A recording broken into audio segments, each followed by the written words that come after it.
Hey, all you comic book readers and true believers, it's Tuesday, and I'm your friendly neighborhood comic book guy, Mitch Harmon. You guys know what's up, Mitch's Picks.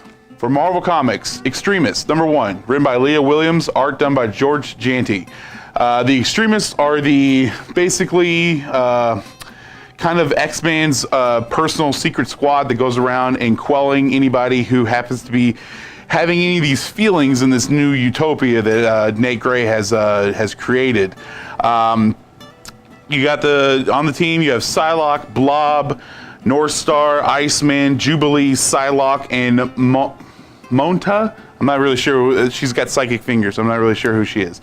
But like I said, they go around anytime someone does something illegal, especially the cardinal sin of having love for another person.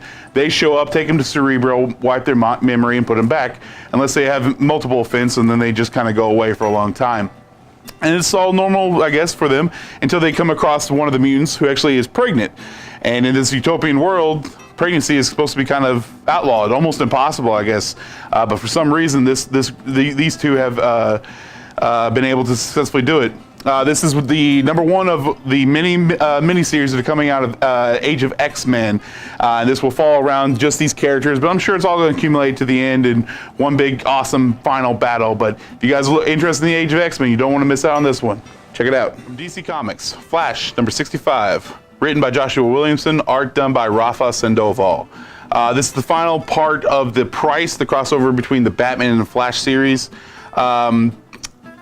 In the last issue of Batman, Gotham Girl kind of goes full Phoenix Force in a way and starts to destroy a city, basically trying to prove that she's a hero. Kind of oxymoronic, I guess you could say. Well, she's not really destroying a city. She's trying to defeat Batman and Barry and Flash because she doesn't believe that they are the true aspect of what a hero is, or that heroes sacrifice everything.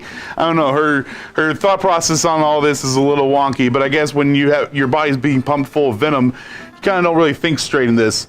But you know, Batman and Barry, they kind of solve the crime, take down the bad guy, but at what cost? The cost, I guess, being that Barry still doesn't fully trust Batman from the events of Heroes in Crisis. And of course, Batman's always shady on everything as well, and has fractured their friendship. They're still teammates, but very loosely, I should say. And also, there is something going on in the DC universe that both Batman and Superman feel that they need to investigate. And Batman's not really sure if he can trust Barry anymore, seeing how Barry says that this lifestyle that they leave of heroics and whatnot, all it does is hurt other people. This is the final issue of the Price story arc. But this is setting it up for the DC Year of Villain series that is going to come out later on this year. So if you definitely are interested in that, you don't want to miss this, guys. Check it out. From Action Lab Comics, Sweetie, #1, written, drawn, and created by Sean Dillon.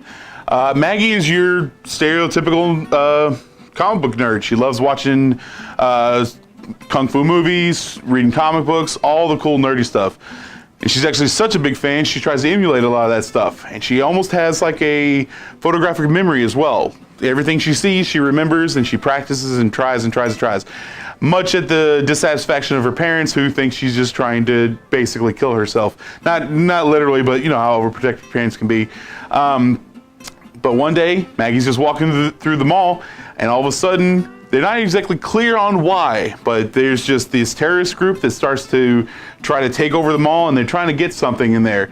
And Maggie, through her decade-long year of training and watching movies and all this stuff, feels like she can take them on. And she does. She actually beats them all, even their #1 fighter as well. All through just learning, being a super fan of martial arts and comic books and whatnot. This is a new series coming out of Action Lab. Sweetie is, I'm guessing, going to be her superhero name. But if you're into anything with the never giving up on what you're trying to accomplish, even though it seems impossible, and also any teen dream type of stories, this is definitely going to be even if you're interested in just reading an interesting, unique story about a person who doesn't have powers but learns to be a hero in their own sense, this is definitely the book for you guys. Check it out. From Marvel Comics, Amazing Spider-Man #16, written by Nick Spencer, art done by Ryan Ottley. Those of you who have been following the Amazing Spider-Man, you know that certain one of his villains are going missing. Rhino, Scorpion, and this is the issue that kind of explains what's going on with him. The book starts out with Kraven talking about how his sanctuary for animals are being taken over by all of these trophy hunters. They're going around and not even really hunting in an accurate way, just drugging and trapping their prey and then shooting them in a very awful way. So what Kraven's solution to this is to gather up all these big game hunters and then have them hunt the most dangerous animal in the world, man. Or how about superpowered people? And I'm sure Kraven has a master plan to get rid of all the big game hunters if they happen to kill all the villains anyways. But this is supposed to be the new big story coming out of Amazing Spider-Man, The Hunted. This is the prologue issue, so if you guys are interested in what's going on with that whole series, with that whole mini-series going on Amazing Spider-Man, you definitely want to pick this one up. Plus anything drawn by Ryan Ottley is kind of amazing, so you definitely want to pick this up just for the sheer aesthetic of the artwork, guys. Check it out. From Marvel Comics, Thor, God of Thunder, paperback, written by Jason Aaron, art done by Asad Ribic. This is the beginning out of the Marvel Now series for Thor. A lot of the pantheon of gods are ending up dead. Thor can't exactly figure out why. That is until he comes across this very dark and mysterious character called Gore. He refers to himself as the God Butcher. Actually, that's what this first arc is actually called the God Butcher. Gore he's got it out for the gods. He's prayed to his god on his alien homeworld so many times, and they've never answered his prayers. And then he perceives the gods as just these bourgeois fat cats who do nothing but take advantage of the lowly humans and Asgardians, I guess you could say, or not Asgardians, but Midgardians and whatnot. People of the actual realm as opposed to all the other realms out there. This is a wonderful series. This is Jason Aaron's first run on Thor, and he's still writing Thor. It gives you an idea of why this was so amazing, because he's still working on all this stuff. And even stuff that is happening in the current Thor series is referencing back to this. So if you're looking to get kind of caught up on all the Jason Aaron stuff, this book right here is definitely where I would start at. And then volume 2, called God Bomb, continues on with the story of Gore and Thor taking him down. Also, this is where you first see Old Man Thor. Don't want to give too much of that away because that's kind of a big spoiler for a lot of the Jason Aaron Thor stuff as well. So if you're interested, guys, I highly recommend to check it out. Don't forget, this is the weekend. We have Arcade Expo. It's going to be going on Friday, Saturday, and Sunday.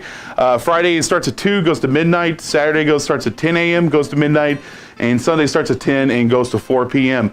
So please come out there. We're going to have a booth out there, but it's not just about us.